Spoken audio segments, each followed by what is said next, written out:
Ringrazia giornalisti, politici, amici, Ahmed Hamadi in un lungo post pubblicato su Facebook.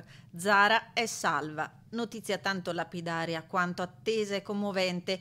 Il ristoratore afghano trapiantato a Venezia che nei giorni scorsi ha rivolto numerosi appelli affinché sua sorella, attivista e imprenditrice bloccata a Kabul dai talebani, riuscisse a raggiungerlo in Italia e ora scrive il suo è salva, affidato ai social, è un liberatorio sospiro di sollievo che scrolla di dosso il dolore, l'incertezza, la concitazione di queste ore infernali in cui è piombato l'Afghanistan.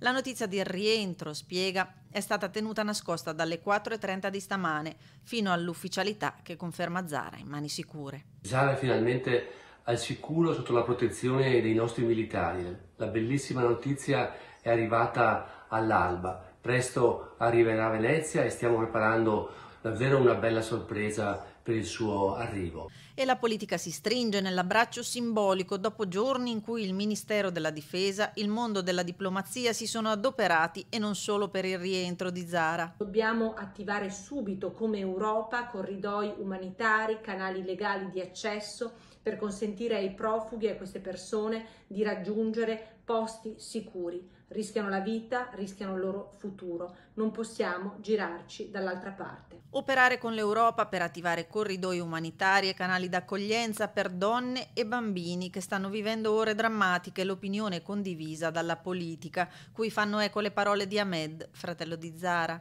Il popolo del mondo ha un cuore debole per l'Afghanistan, tocchiamolo.